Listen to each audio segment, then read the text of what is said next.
What is up, my fellow ladies and gangsters? Today on Spiffy Nerd Herder, we are going to be talking about Jurassic World Fallen Kingdom. Yeah, we just don't talk about Star Wars on this channel. Liar! And to start off, I thought the movie was fantastic. I was super pleasantly surprised. I think it is the best Jurassic Park movie since the original 1993 Steven Spielberg Jurassic Park, which is saying a lot because that movie is like near God status. That movie is so incredibly amazing. Spared no expense. And we're just going to jump right into Easter eggs that you may have missed as you watch this movie.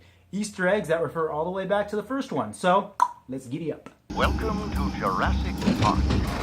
First off, what would a Jurassic Park film be without seeing the majesty and beauty of these dinosaurs? And Jurassic World Fallen Kingdom hits you hard with it, with that iconic shot of the Brontosaurus, just like in the first one.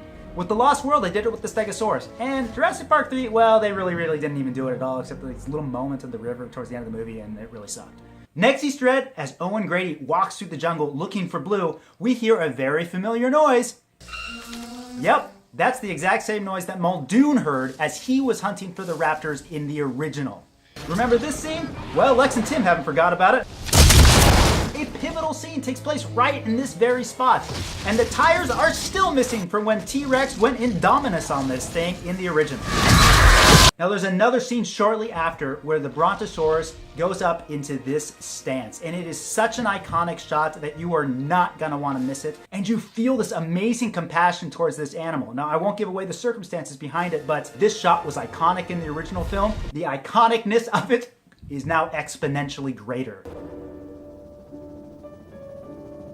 Who can forget John Hammond's famous mosquito in the amber cane? The representation of DNA and dinosaurs and bringing them back to life. Well, his former partner Benjamin Lockwood has something similar. Definitely a great throwback to John Hammond. Plus, there's a portrait of John Hammond in Lockwood's house. Lockwood also has a model of the original visitor center from Jurassic Park, complete with the tour cars and the track that they ran on. A great throwback that my kids and other people of the younger generation would be totally lost on them, but we know what was going on. Kids, you want to have one of those?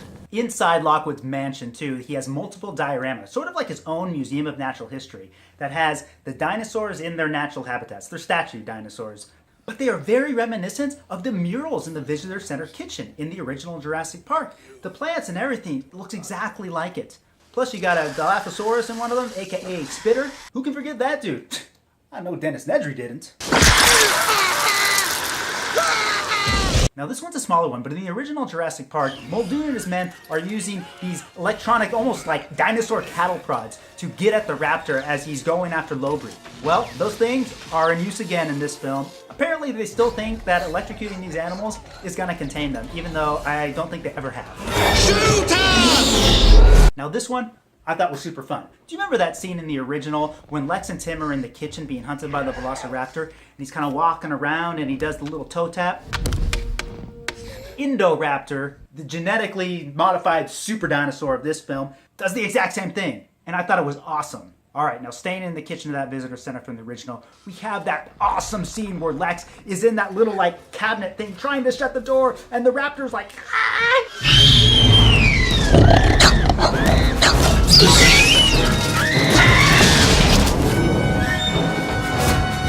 perfect Easter egg as Macy tries to hide inside the dumbwaiter. Now it's kind of a spoiler, but it was just super satisfying as a fan to see that. All right, now there are 3 Easter eggs, at least in this scene, where Macy tries to hide under her blankets in her room to avoid detection by the Indoraptor. First off, you have the Indoraptor opening the door, just like the raptors did in the original. Second, you have his shadow on the wall, just like the shadow announced the presence of the raptors to Lex and Tim in the visitor center.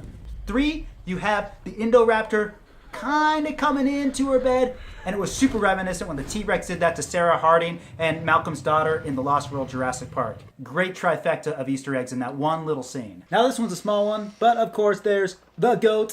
Where's the goat? And the T-Rex gets to have the goat again.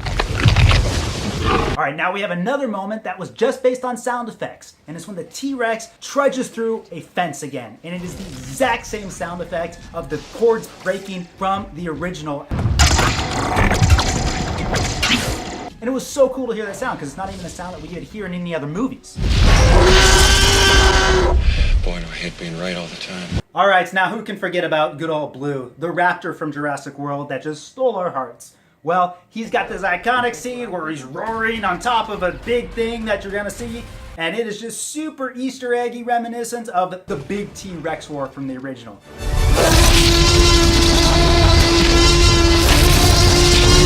But it doesn't stop there, because the T-Rex also gets that same moments, and he's like in the exact same pose, and it's just perfect Easter egg, perfect throwback to the original. Alright guys, that's all I got. After one initial viewing of the film, this is what I saw, so please, what did you guys see? Comment below, subscribe to the channel, like the video, show it some love, you know the drill.